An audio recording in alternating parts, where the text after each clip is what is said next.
Thanks so much, Ben. I knew Ben 10 years ago at Princeton when he was an aspiring young scholar, and look, his aspirations have come true. It's terrific to see him here at Ohio State. Thank you so much for being here. It really means a lot to me to be back home. I grew up in Indian Hills, which is just south of Linworth. I went to Franklin and then Columbus Alternative. My dad was a professor in the psychology department, retired as an emeritus. He was in psychology when psychology was in Arps Hall. I grew up going to Larkin, taking dates around Mirror Lake, going to the old Union. So there's a theme here. I'm old now. And it's inspiring to see the new campus, to work out in the new gym. It's just terrific. You guys are really lucky to be here now. I also am proud to say that I used to go to Woody Hayes' barber, Tech, who is still up on 13th, right there. And Tech is still a fine barber, although his eyesight seems to be getting a little worse in his old age. So thanks so much for being here. And you've heard that my training is in philosophy. That just means that I look at the big picture of world politics, and if you're here, you probably are a philosopher in that sense too. So I'm just going to try to tell you in 30 minutes or so what I've learned about the big picture of oil in our world and the trouble it causes. And I'm going to start with one of our fellow philosophers, no doubt very popular here in Columbus, former Vice President Dick Cheney, who said in one of his more reflective moments, "The problem is the good Lord did not always put oil in democracies." But what if he had? Think for a moment what our lives, what our history, what the history of the world would have been like if oil were only in democracies.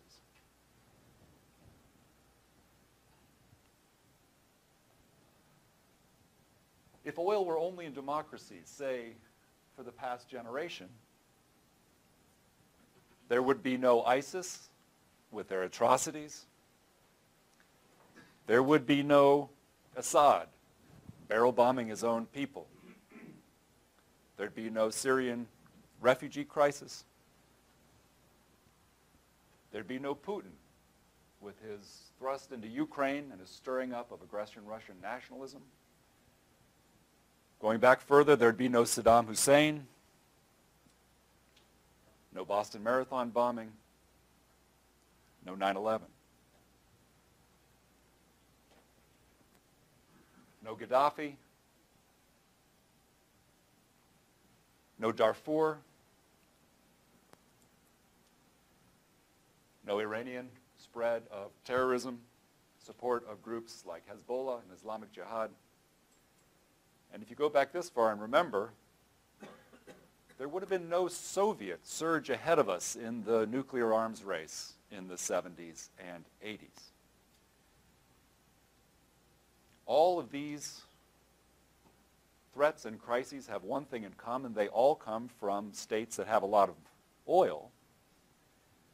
And to figure out why this is happening,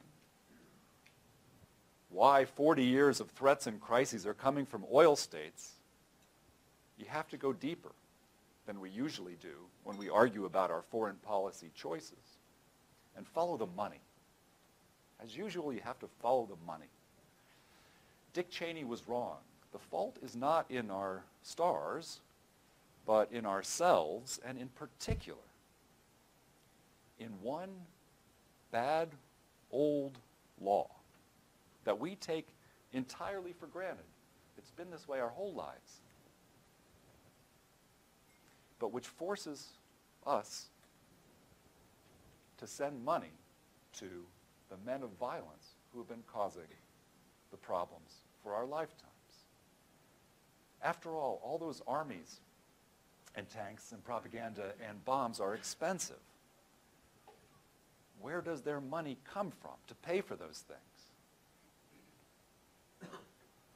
Well, ultimately, of course, it comes from us as consumers when we fill up at the pump, pay for oil, and not only then, but also when we buy anything that's made with oil or transported by oil, which is essentially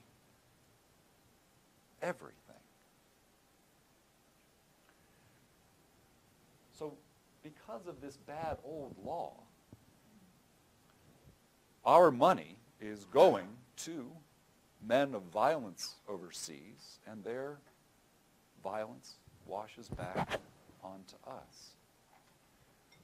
When we go to the filling station, we may be sending aid to men who think of us as enemies. When we check out, either online or in stores, we may be funding the spread of ideologies that are hostile to our way of life. How is this happening? How are we in business with oppressive, aggressive actors abroad? It's this rule that's hiding in the light, the way the world has always been. It's simply our law here that says that for natural resources in other countries, might makes right. Our law, every country's law for the resources of other countries is whoever can seize it by force can sell it to us. So, for example, when Saddam Hussein took over Iraq in a violent coup, we started buying Iraq's oil from him. And later when ISIS took over those same wells, we and the world started buying Iraq's oil from ISIS. Might makes right. That's the rule that puts us into business with authoritarians, armed groups, and extremists abroad. That's the rule that's been giving us these 40 years of threats and crises. And that's the rule that we now need to change if we possibly can.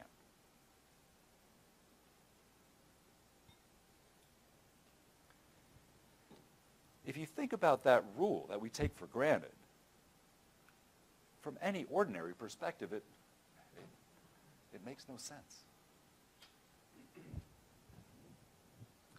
If an armed gang takes over that Sunoco station at Hudson and High, right across from Jack and Benny's, if an armed gang takes over that Sunoco station, do the bystanders get the legal right to buy the gas from the armed gang? No. That would cause chaos. But when Gaddafi took over Libya in a coup, we got the legal right to buy Libya's oil from Gaddafi, and then later in the Arab Spring, when the rebels took over those same wells from Gaddafi, we started buying the oil from the rebels. Our rule is might makes right, and that is what is putting us into business with these violent actors abroad, because we say might makes right. We say that a very large amount of money will go to whoever can control natural resources by force. And it's not just oil. Oil is the big commodity. It causes the most trouble. But it's not just oil. In my smartphone, in your smartphone, there may be a small piece of metal from the Congo. If you know about the Congo, there's been a terrible war there for many years. Civilian death toll, combat-related deaths, is at least 1 million, maybe up to Holocaust levels. And the militias there, fueled by resource money, are engaged in such shocking sexual violence that the Congo has been called the worst place in the world to be a woman. It could be that there's a small piece of metal in the Congo in our phones that was extracted at gunpoint by one of these vicious militias. They stole the resources there. They stole the metal there, obviously. They didn't have any right to it.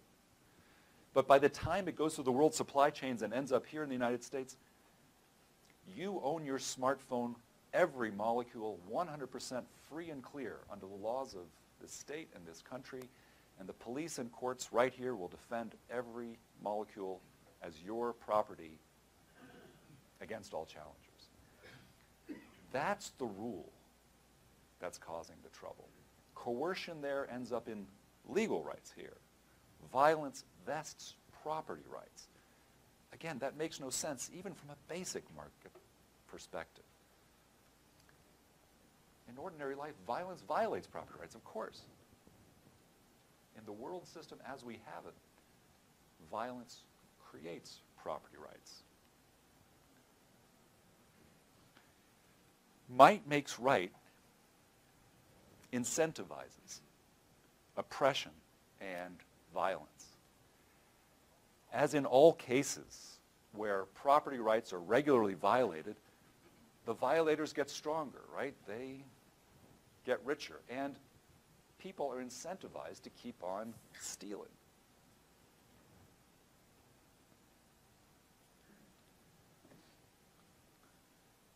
Try this way of looking at it. Imagine that the state of New York declared might makes right for all the goods in New Jersey. Imagine that the New York legislature would pass a law that says, from this day onwards, any goods that can be seized by force in New Jersey can be legally bought in New York, and the police and courts of New York State will defend the property rights in those goods. What would New Jersey look like after a few years if might made right? Well, you'd see kingpins, right, and armed gangs and syndicates and fraud. Just the sorts of things we actually do see on a much larger scale in resource-rich countries, because we say whoever can control it by force can sell it to us.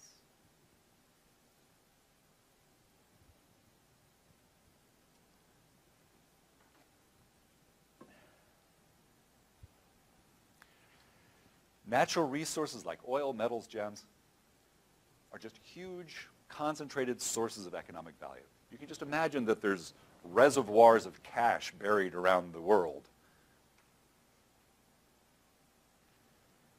Because we say might makes right, whoever can control the holes in the ground by force will get large revenues with which they can do whatever they want.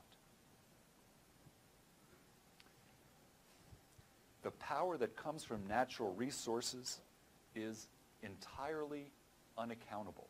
The money will go to whoever has the most guns. This has turned oil into the largest source of unaccountable power in the world. It's like whoever has the most guns will get all the money that's buried underground, except for, as we know, it's in fact our money that we pay at the pump and at the checkouts.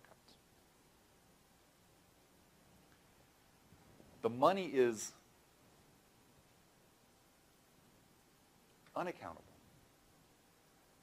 almost unchecked. Unlike money that authoritarians, for example, can get from foreign aid, the money from oil comes with no strings attached. Unlike the money that the authoritarians can get from bank loans, money from oil never has to be paid back. And oil money, resource money, is of course totally unaccountable to the people of the country who have to watch from behind fences as the natural wealth of their country is sold off to enrich the people who are oppressing and attacking them.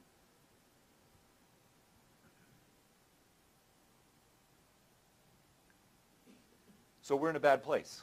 For 40 years, our worst threats and crises have come from resource-rich states. It turns out that it's our money as consumers that has been enriching the violent and oppressive actors who create suffering and injustice abroad, which ends up involving us, often whether we want to or not. The system is heavily entrenched, and I'm sorry to say, it looks like the crises and threats will likely get worse. So if you look at where oil is in the world, there's this arc of oil that runs from Siberia through the Middle East into Africa.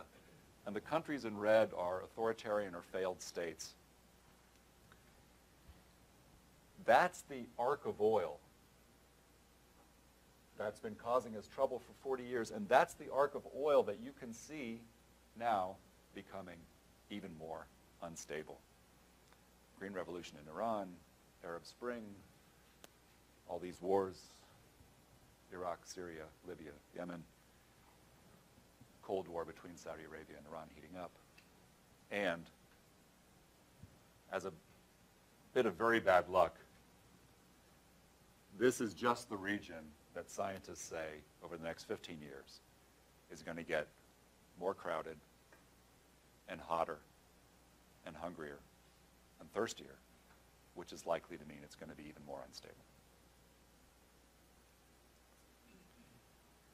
So we have a problem.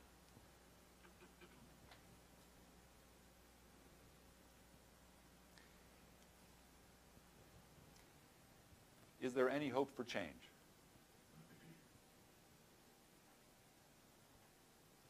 It'll be challenging.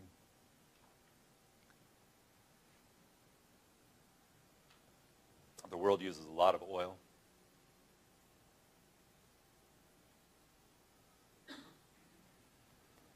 The world uses 1,000 barrels of oil. That's 42,000 gallons worth of oil. Think of a 30-foot by 50-foot swimming pool worth of oil. The world uses that much oil every second.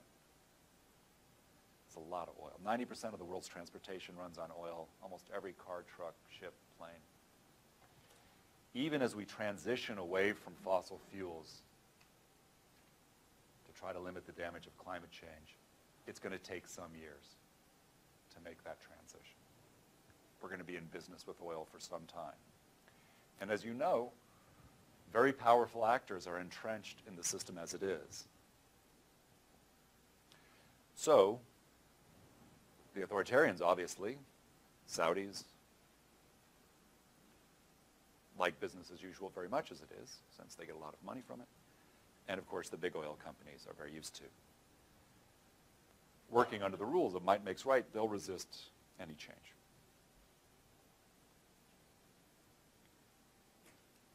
So it'll be challenging to try to upgrade the way the world gets its natural resources. But if there is hope, it comes from two big picture facts about our history and where we are now that might make us think change is possible. The first, and one I actually get a lot of inspiration from, is that we've overcome might makes right in other areas many times before. Humanity has overcome this bad old rule in other areas many times before, and in fact, these are some of our greatest steps of progress in the past 300 years. 300 years ago, international law was almost entirely based on this bad old rule, might makes right, for everything, including human beings. That was just what the legal slave trade was. 300 years ago, every country's rule was, whoever can see the human being by force can sell it to us. That was the rule by which the European empires forced 12 million slaves through the terrible Middle Passage, where the survivors were legally bought here in the Americas as property. Back then, for human beings, might made right. And that's not all. 300 years ago, if one country could capture the territory of another country by force, it got the legal right to rule that territory. Think of Poland. Yeah? Might made right. If one country could dominate the people of another country by force, it got the legal right to rule those people. That was colonialism. Might made right. even within the boundaries of a country, the international rule was whoever had the most power could do almost anything that they wanted to the people of the country. So back then, the sovereign could legally install a racist apartheid regime, engage in ethnic cleansing, even genocide. All of those things were legal because back then, might makes right. But look, all of those things that I just went through are now prohibited by international law.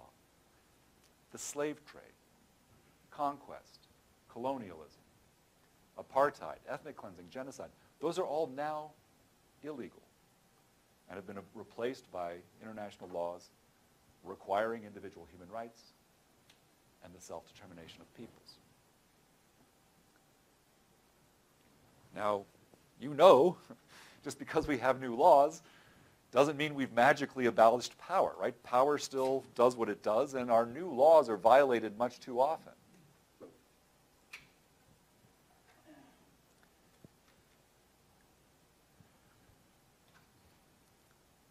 But to take an analogy, it's like laws prohibiting sexual harassment. Sexual harassment used to be legal. Now it's illegal. Doesn't mean it never happens anymore. Of course it still happens. But we're on the right side of history with that change. We're on the right side of history when it comes to the slave trade and colonialism and apartheid. But we're still on the wrong side of history when it comes to might makes right for natural resources, which is one of the few remnants of that bad old system that keeps zombieing on as we see today and causing all these troubles. But we could have hope that we could overcome that remnant of the bad old system. Because what progress humanity has made in the past 300 years has just been transforming what used to be respectable practices of violence, like the slave trade and colonialism, into widely reviled crimes.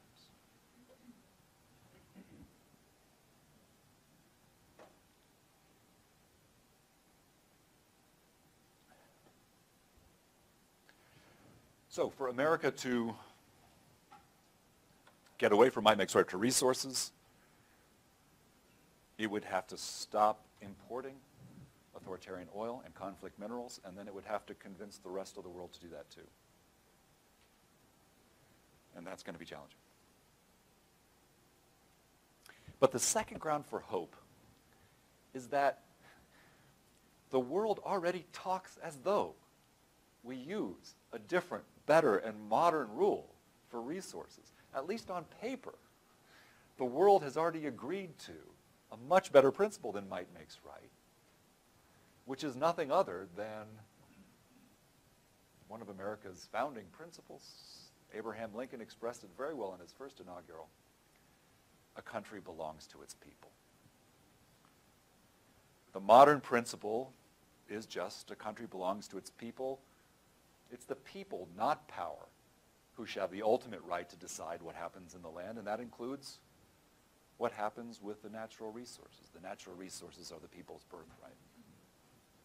So it's the people and not despots or armed groups who should have the ultimate control over the resources. All that really means in practice is that whatever decisions a government makes about natural resources have to be accountable to the people.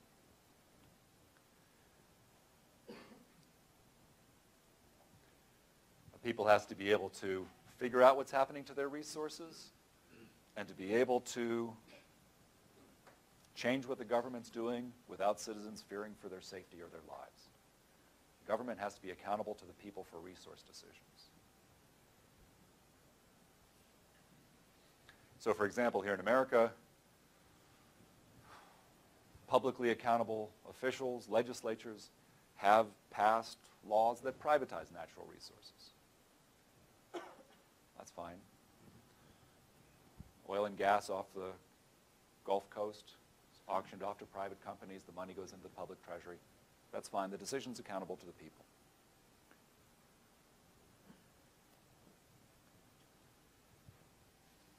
Privatize it, nationalize it, leave it in the ground. Whatever a government decides to do with the natural resources is fine, as long as the government is accountable to the people. That's what this principle requires. And let me just mention, this is not a partisan principle. So in the book, I have Senator Bob Graham of Florida, a Democrat of Florida, standing up and saying, there's a fundamental fact that the oil and gas off of our coast is an American resource. It belongs to the people of the United States of America. Natural. And George W. Bush, on the other side of the aisle in 2006, said of Iraq's oil belongs to the Iraqi people. It's their asset. It's a natural principle here to say oil belongs to the people. And fortunately, the world now talks Lincoln's language. Not only the President of the United States, but presidents all over, Mexico, Brazil, Ghana, all sorts of leaders say the oil belongs to the people. And even better, almost every country in the world has already signed up to a major treaty that says in Article 1, all peoples may, for their own ends, freely dispose of their natural wealth and resources. That's Article 1 of both the main human rights covenants.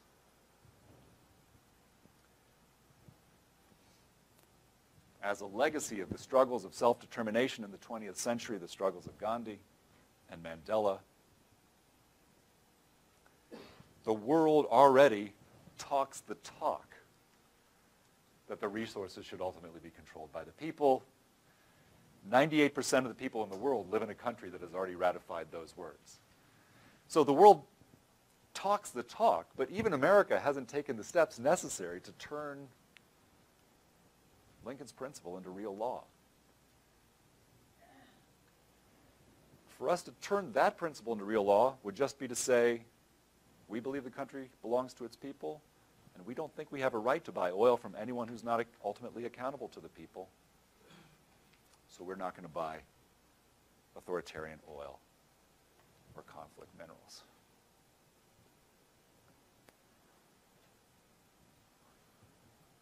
Well, could we do that? How could we make that practical? What would it even look like? Here's the plan. See what you think.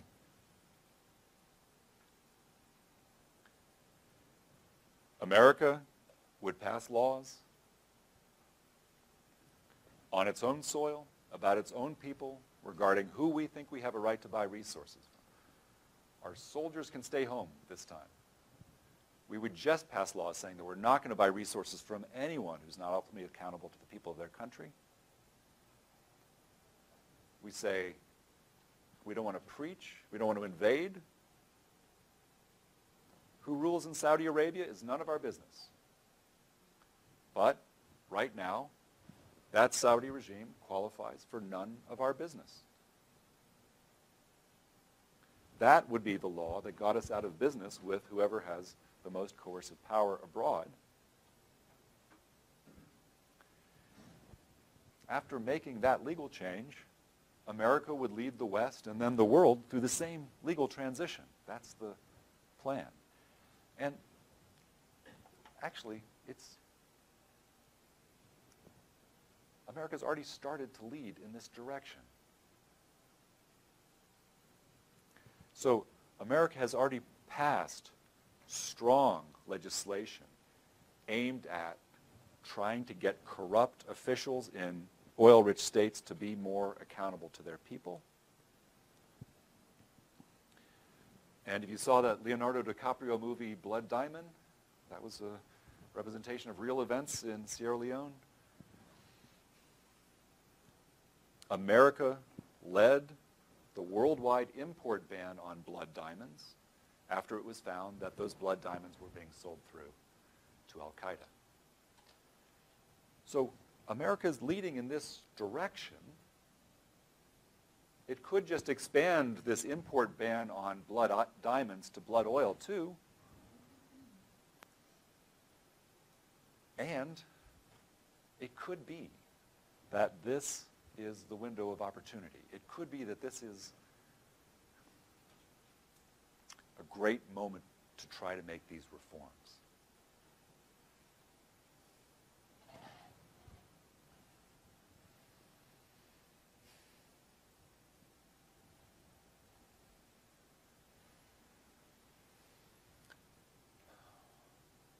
we don't need authoritarian oil and gas anymore. The West does not need that energy. We've got enough energy without the authoritarians. And the low price of oil right now, which is so surprising, means that the actors that would naturally resist these reforms are weak. Big oil, as you know, is having a lot of trouble. They would have a harder time resisting these reforms. And the authoritarians, even the Saudis, the biggest of all, are having real financial stresses trying to keep their system going. They would have a harder time resisting these reforms too. So it could be the window of opportunity. This could be the moment to do it. I'm just going to put a website up this week called Clean Trade, which has lots of strategies that we can use as citizens and as consumers to try to encourage our governments to make these kinds of moves. On Clean Trade, you'll see a declaration of principles I've developed with international lawyers over the last few years that states exactly what rules our governments should put in place to get us out of business with these bad actors abroad. There's a ranking of the big oil companies. Which of them do more business with authoritarian regimes? It's a teaser. Shell, BP, Exxon, who does more business with authoritarians? This index will show us, and you can use that to decide where to fill up. When you fill up, send a message to big oil that they should either stop doing business with authoritarians so much or try to improve governance where they're invested. And there's consumer power measures too. For example, boycotts to try to convince our Chinese friends also to stop buying stolen oil. One of the boycotts is the toycott. Toys are plastic, right? So plastic is almost all oil, so you shouldn't let your kids play with stolen oil.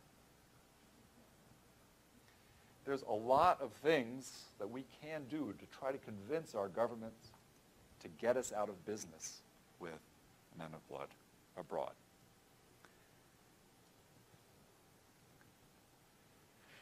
Okay, so someone stands up and tells you there's a problem and this is the solution. And if I were you, I would be having questions. No doubt great questions. And I've got answers because I've studied this stuff for a long time. You're wondering, can we do it? And I'm going to say after studying all this, I think we can do it. I'm really optimistic that we can do this if we want to do this.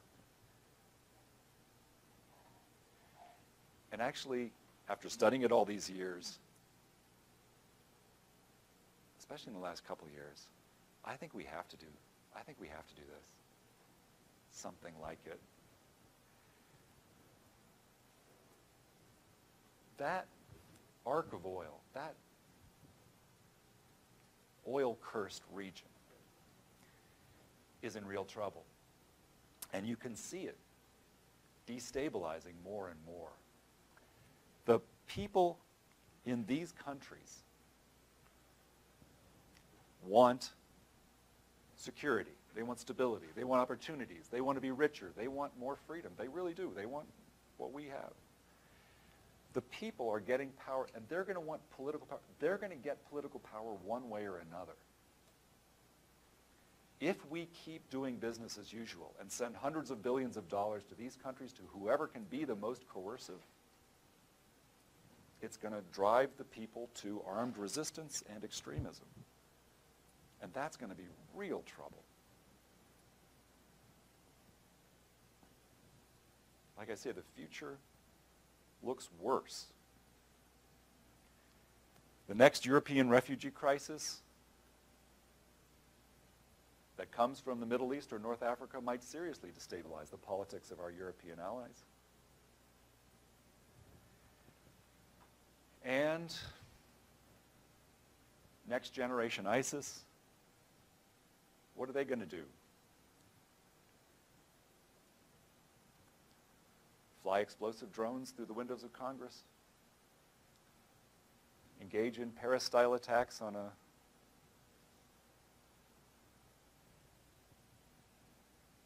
Saturday afternoon football game in Columbus?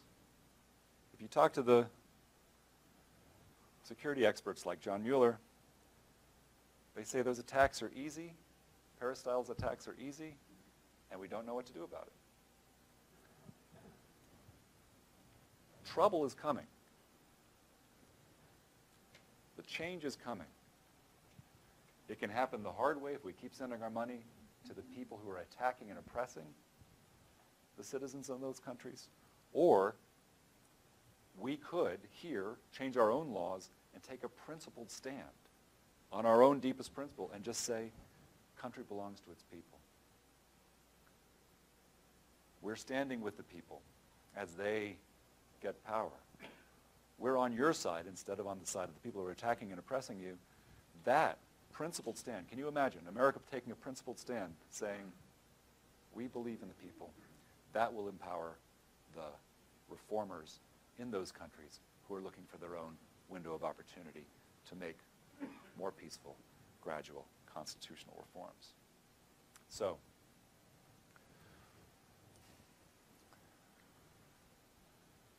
we can do it, and I think we really should do it. We can take a stand on our own ideals, use America's greatest power, which isn't military or economic. It really is the power of our basic ideas. We can really get ourselves out of business with the men of blood abroad and help the world take this next big step forward for peace and for freedom. Thanks very much.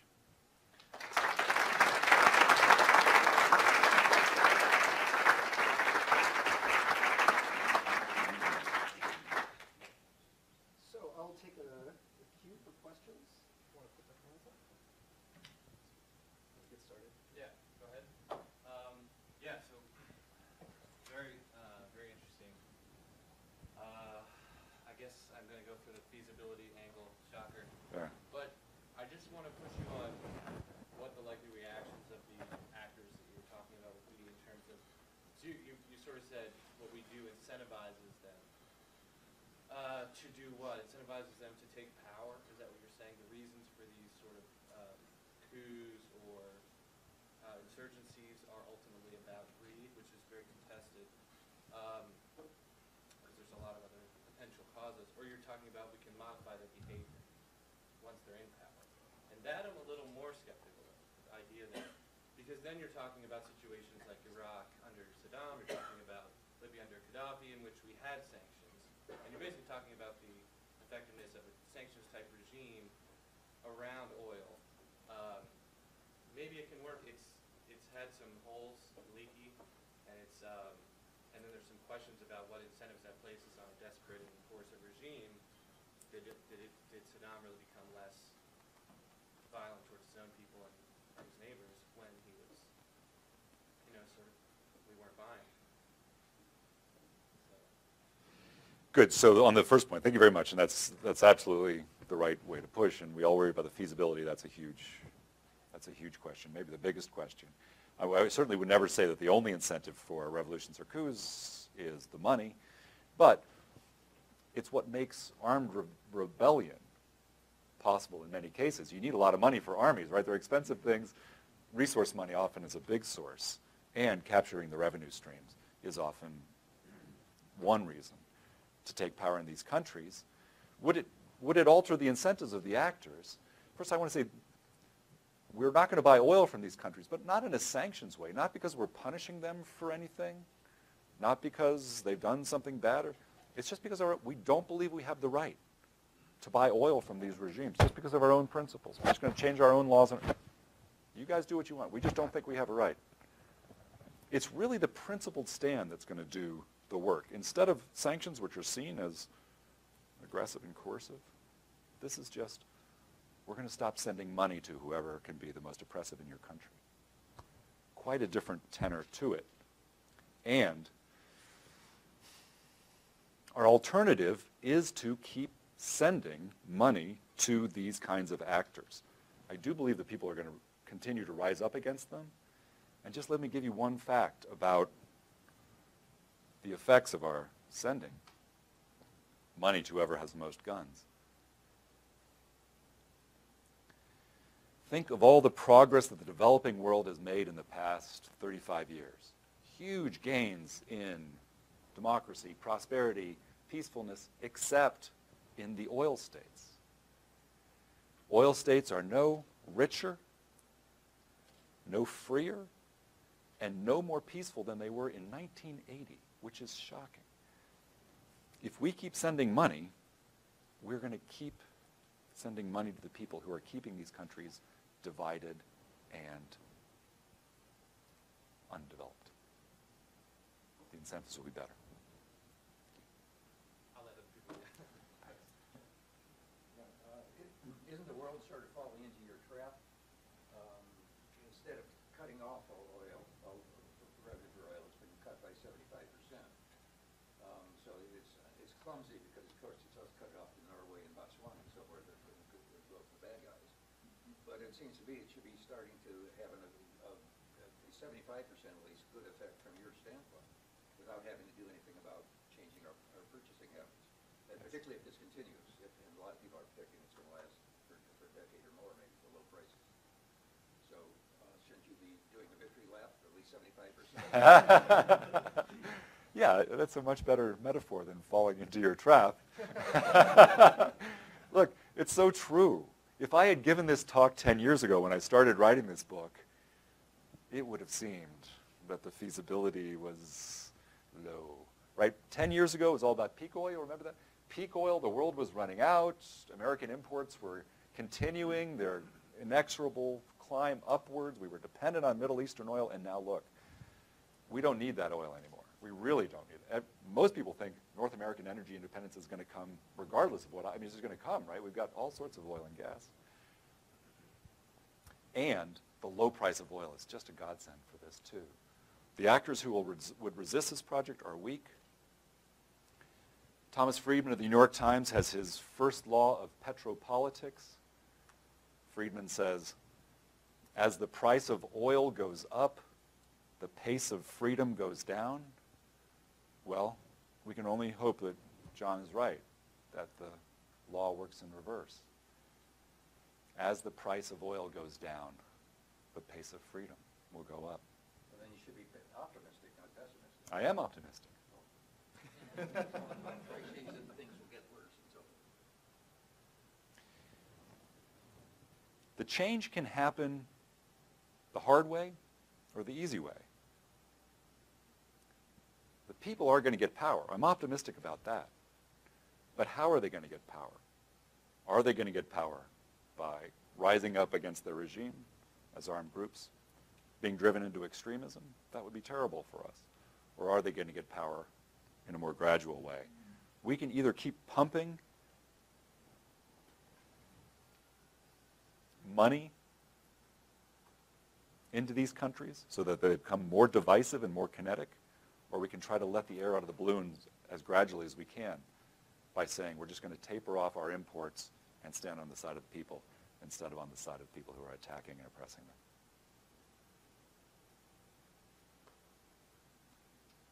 There's a hand earlier in the back. Yes. Hi. I guess my question is, in general, about what sense of right you have in mind. You say we don't have a right to these sorts of products. So, like moral right or legal right. And I was thinking of it this way. Your initial motivation when you began the talk was something like this. In general, we don't want to do business with people who are going to use our business to do bad things and violence, especially people who are doing violence to others, maybe not to their own citizens, as you said in response to the first question. Yeah. So you offered the principle we should only do business with people or companies or whatever who are accountable to the people in the country from which the resources come, where accountable means something like the people can have an effect on the policy or affect the way business is done. And sorry, I'm just recounting this to make sure I Yeah, actually it's great. And it sounds like what this comes down to is something like we should only do business with democratic countries, not authoritarian ones. We should only use our monies to support democratic countries. And I wondered whether this was in tension with the initial motivation, because it strikes me that democratic countries quite often do violence to others, if not to their own people. So they do some bad things. not intention, I wondered whether you must then have in mind a sense of right, which is not the sense of morally right. So that's. Good. Thank you very much. I think you've got it almost exactly as I would say. Maybe I'll just make 2 modifications. The first is to say there's a lot of problems in the world, and this is just one thing we need to sort out. Oil, minerals cause a huge amount of problems. The cause really is this bad old rule that we take for granted. We can change that, sort out this. That will not bring peace and justice to all the world. There's lots of other bad things going on, not only climate, but the arms trade, which we don't talk about, financial regulation, and so on. And I would never say that democratic countries are beyond reproach. As we know, this country, many democratic countries have done many bad things. Absolutely true. But for this thing, for this particular issue, we do have to stop buying from people who have no more license than the guns on their shoulders to sell this stuff, in some cases. It doesn't require full democracy. It doesn't require that we only buy from democracies. It only requires that the government in the country be minimally accountable to the people. And what does that mean? Can the people find out what's happening to their resources? What's being sold? Who's getting the money? Can citizens talk to each other about that without fearing disappearance, imprisonment, or death? Can the people peacefully protest without fearing disappearance, imprisonment, or death? And if a majority of citizens strongly disagree with what the government's doing, will the government's policy change within a reasonable time? That's all I mean by minimally accountable. And that doesn't require full Western-style democracy. That just requires bare bones civil liberties and political rights. So those are the countries we would have to stop buying from. It would solve one problem, but certainly not all problems. So what problem is it solving? Let's just say, so why do you not have a right to buy from the other countries? Is there something, the legal right that I'm not understanding, or is you don't have the moral right, but we're not supposed to understand the moral right in terms of the consequences for the people in the country or for anybody else? So what sort of moral right are we talking about? Do you believe that a country belongs to its people? Do you believe in popular sovereignty, which includes popular sovereignty over resources? Do you believe it's fundamentally true? Do you think that it's a truth, maybe even a self-evident truth, that authority comes from the consent of the governed? I do. Is it a moral principle? Yeah. Is it a political principle? Yeah. It's a deep principle of our political morality. As it happens, the words that express that principle are already in these legal documents that every country has signed. It just may be that some countries haven't quite realized what they've signed up to. It's a bit like all men were created equal in the Declaration. A lot of people signed up to that without sort of realizing what they were committing to. The moral principle's there, the political principle's there, the legal principle is on the paper. We just have to turn it into real law. And then we would see that we don't have the right to buy the oil from whoever happens to be controlling it by force.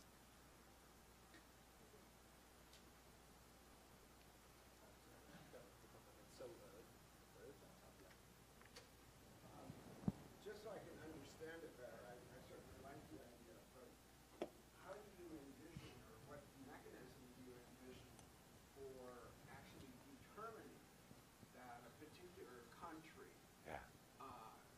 qualifies as having a government that's accountable to the people?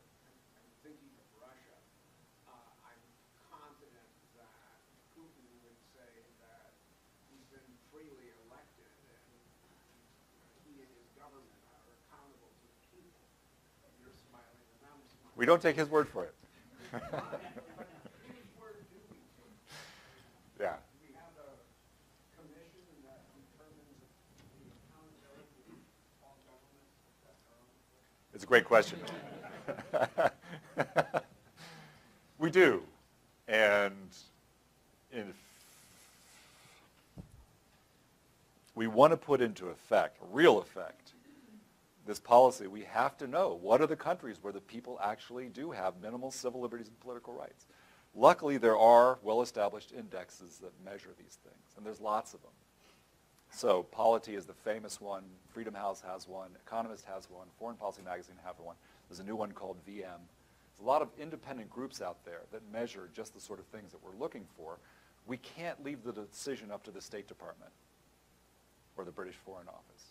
If it's a political decision, then the politicians will use it to game it for their own purposes. And we won't gain the trust that we need from putting this policy into effect, right, because it'll look like it's gamed. So there are independent metrics. They're not perfect. They do have biases, which we can get rid of to some degree by using an index of index, putting them together, and so on. So the technical challenge that you're pointing to is mostly solved. And let me say,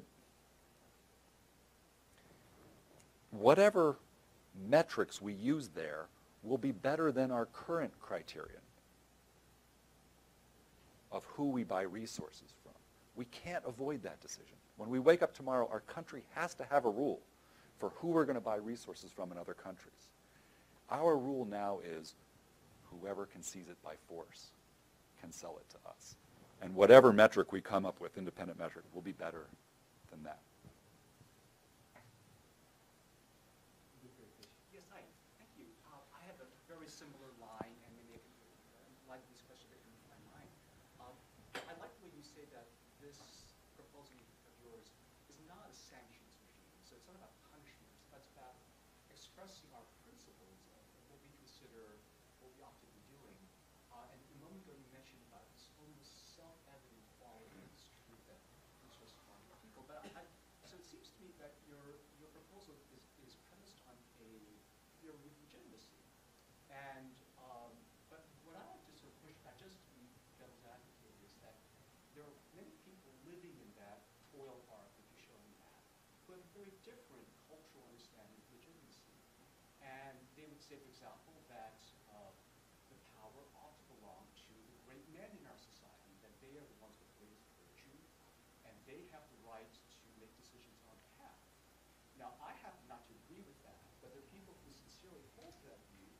We can dismiss that as false consciousness, as being deluded, but it seems that your proposal is presupposing a certain notion of legitimacy, and that could be easily criticized as a very Western view of legitimacy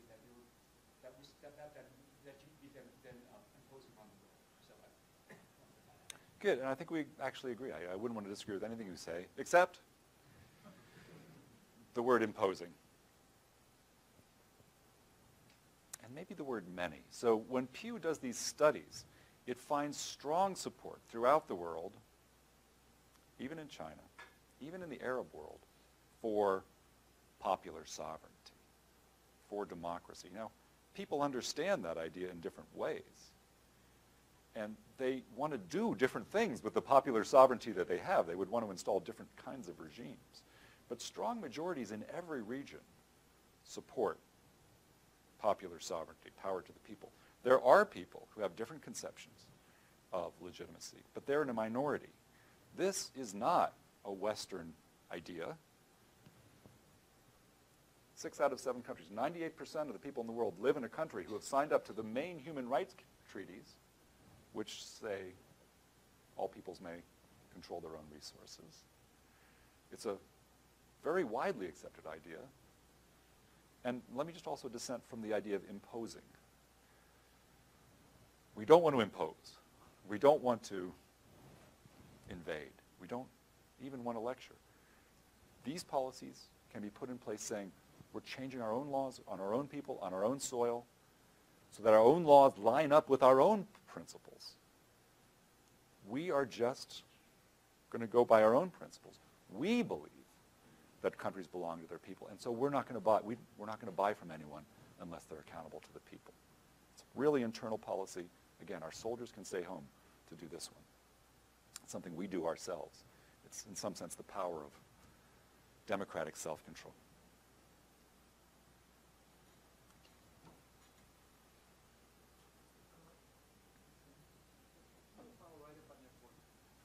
Seems implicit in your argument that the main reason we, the West, the United States, and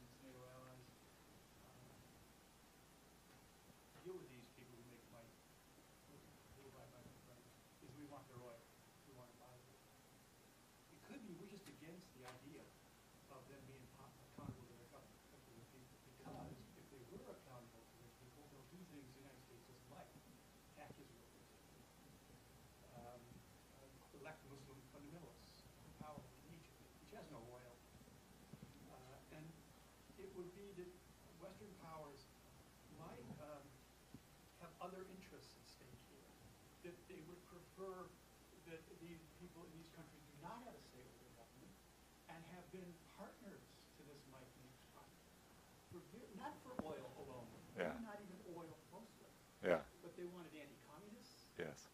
They wanted to keep the public down so it wouldn't protest against Israel, or at least not use violence against Israel, and so on and so on. And so I wonder, coming to the feasibility now, is the problem really convincing the American government and other people who control the laws here that we shouldn't have might make right?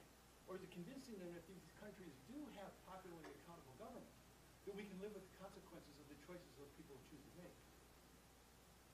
Which will include attacking some things that Americans think are very important interests of ours. Yeah, I want to accept the premise behind your question that we've done a lot of deals with. Don't accept that. I do. I really want to accept that, yes. I want to accept that very much. We do a lot of deals with authoritarians for reasons besides oil and for what you might think are, which now look like regrettable reasons. I'm only talking about the oil piece. I don't want to say that it's the whole thing. There's lots of other stuff we have to do. Our political engagement with these countries has to be skillful, and we've got to look to long-term interests. Our country, our allies, the world. But the oil piece is like poison ivy. It gives our policymakers just a compulsive desire to do in the short term what makes the problem worse. In the short term, it always makes sense to give your political support to the repressive oil-fueled regime that's dividing and ruling its people. But in the long term, it really has been a disaster. Think of all those threats and crises that we started out with. Time and again, when we try to support an oil-fueled authoritarian, it ends up in disaster.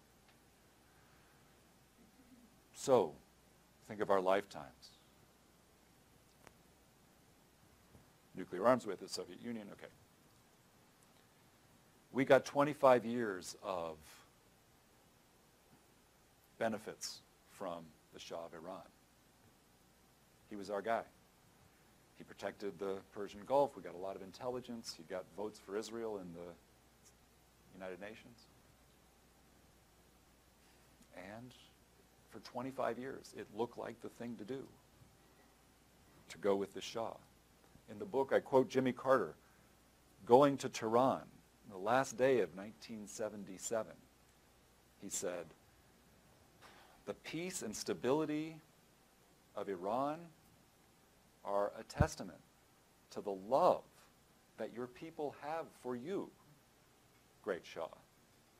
And of course, within 18 months, that regime was overthrown by a regime that was politically its opposite, very antagonistic to the West. And since then, we've gotten 35 years of oil-fueled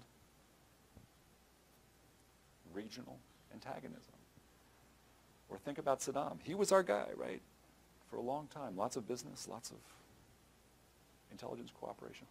Until that day when he invaded Kuwait in 1990. And from then, we just had a series of no-win choices. Now, we can debate about whether we took the best choices in Iraq after the invasion of Kuwait. But they were terrible choices.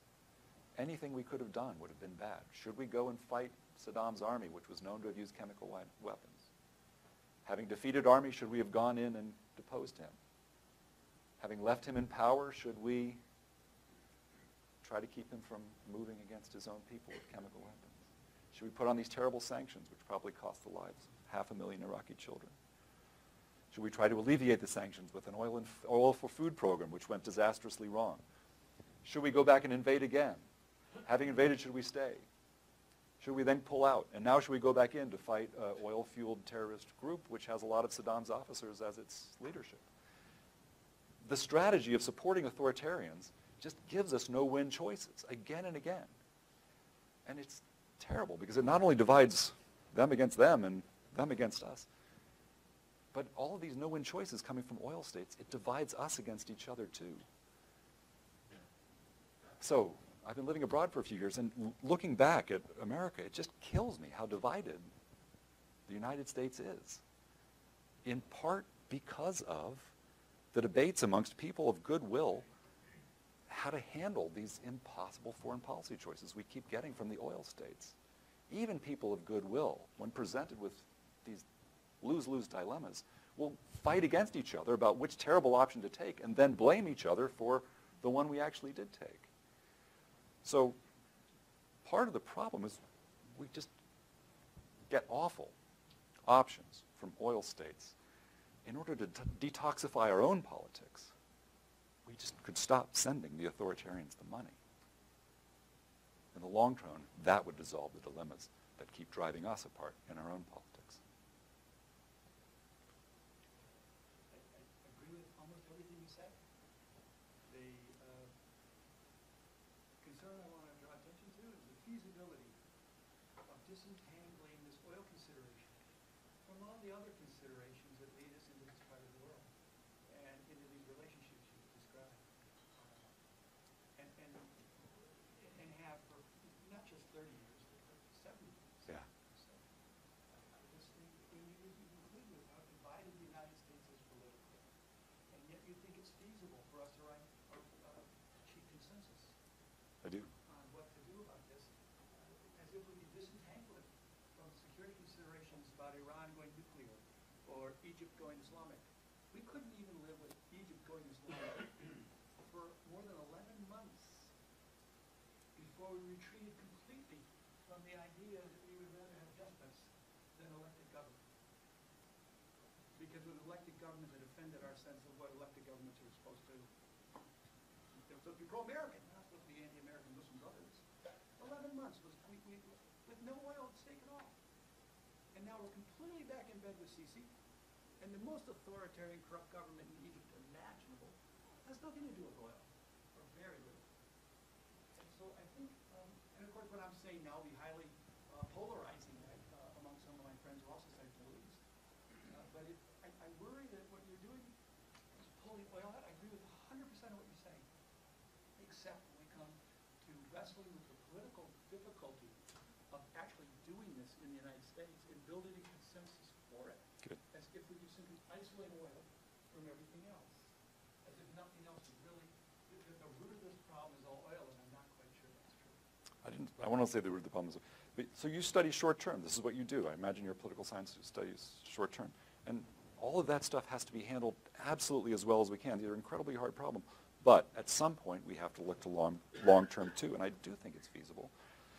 I'm impressed by the long-term vision of citizens now when it comes to climate. I never thought that those arguments, those long-term arguments, would have the purchase that they do now. And it's still divisive, but I think we'll make progress on that long-term. The people are the ones who have to stick up for long-term.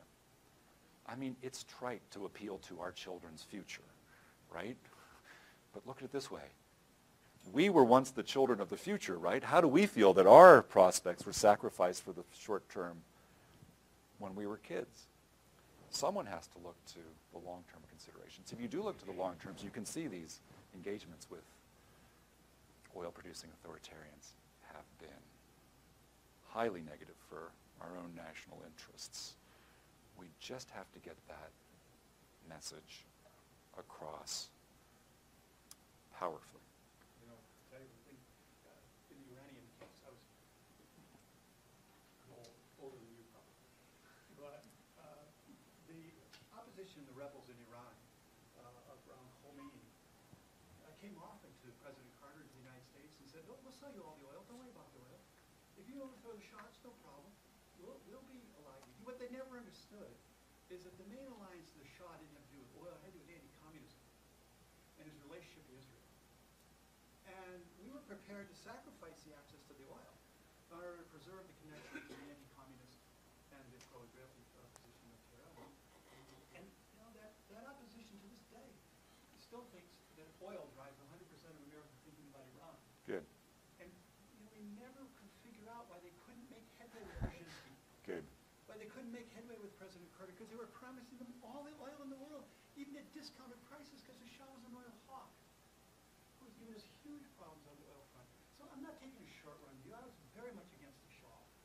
very much against this authoritarian. I'm just trying to push into the conversation here that oil is a piece of a pretty complicated problem. Yeah. And I think it's other considerations along with oil that are going to keep us from going down the path, being able to stick to the game plan that you're laying out, because it's going to have auxiliary consequences once these popular governments come into power. And sure, 100 years from now, 200 years from now, they will forget the last 70 years maybe. But the last 70 years are now. Good. And you can see the anger that they feel about these last 70 years. And I think Great. it's naive to believe that someone is going to forget all that and think the United States and the Western world is all some sort of benign state. No, They no, don't need to seek but revenge let's against. They will. let's go with that thought, because I totally agree with you, and I do think that the rest of the world thinks that we think it's all about oil. And it's not. There's lots of complicated stuff. We're doing just one piece. But look, you and I travel around the world a lot. It's Columbus, right? It's a very cosmopolitan population. When we travel around the world, what I find, is that many foreigners love Americans. We're so friendly, they love the movies, the culture, the whole thing, but they don't trust our government. They do not trust the American government. Two quick snapshots. Even in Turkey, a non-Arab NATO member ally country, even in Turkey, a survey found that only 20% of people thought that Arabs were responsible for 9/11. And when Bob Cohane did a survey of the Arab Twitter sphere after the Boston Marathon bombings, he found that Arabs were 2-to-1 more likely to think that the American intelligence services had set off the bombs than they were to express sympathy for the victims. The world doesn't trust our government, and often for decent enough reasons. It will take costs to stand on our principles and get us out of business with the authoritarians we've been supporting with our money all this time. But in some sense, that's good. What we need from foreign peoples, more than anything else, more than more military buildup, more than more economic buildup, is more trust. We need foreign peoples to trust us more.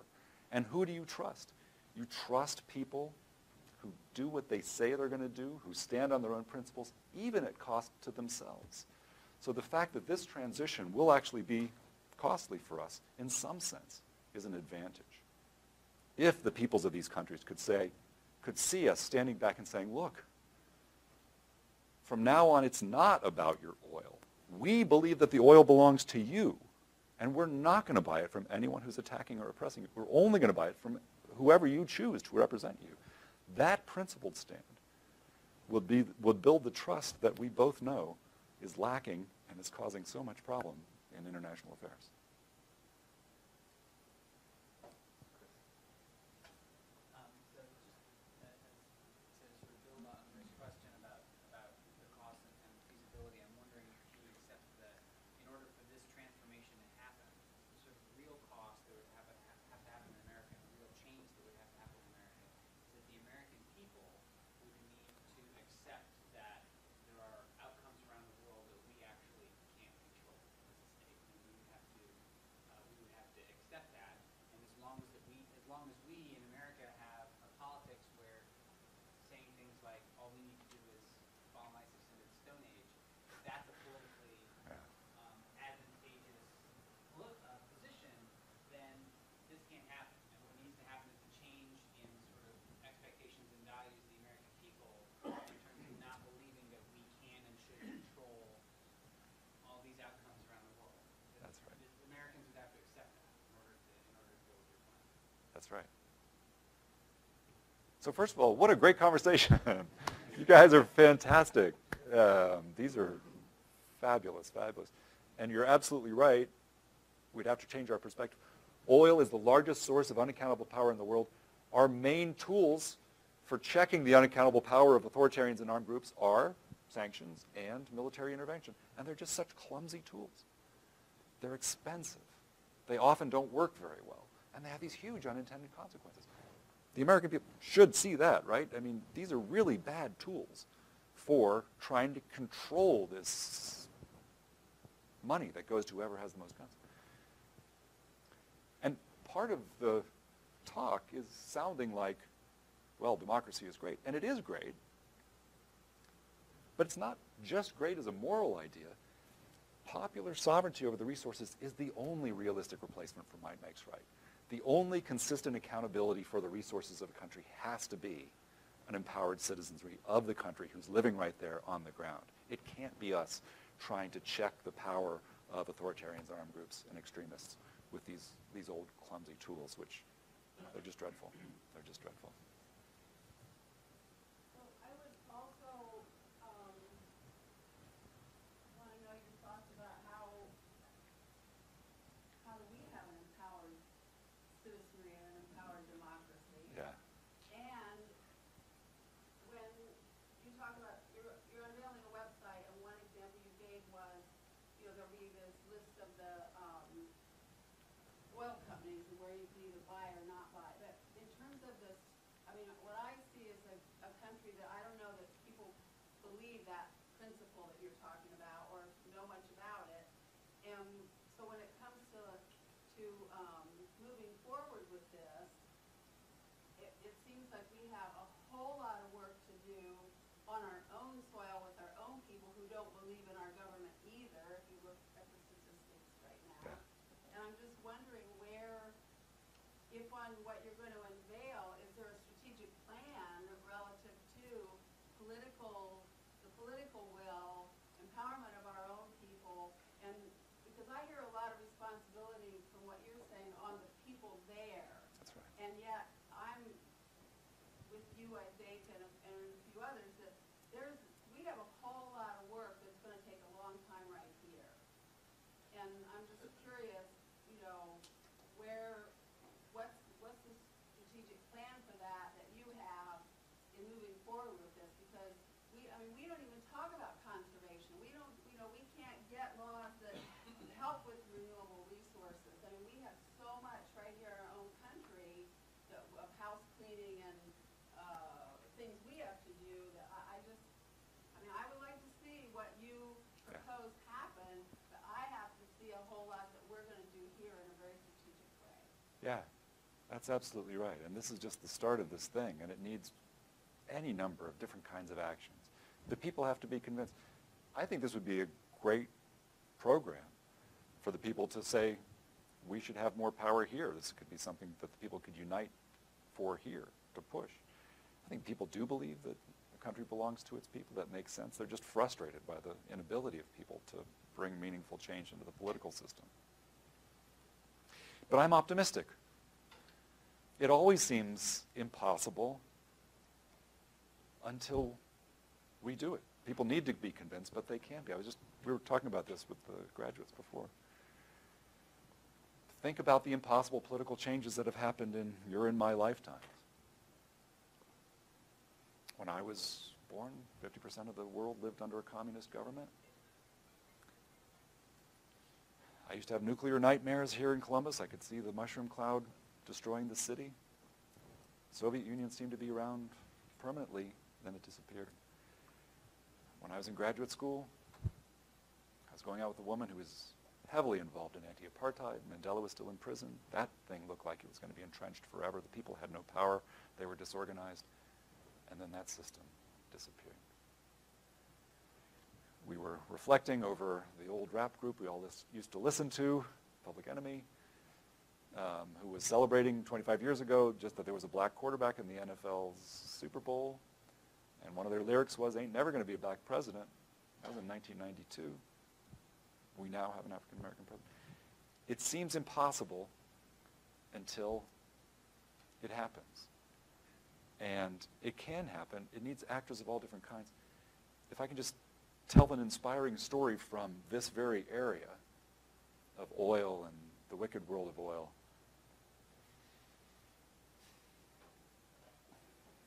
There were a group of activists, small group, had some money.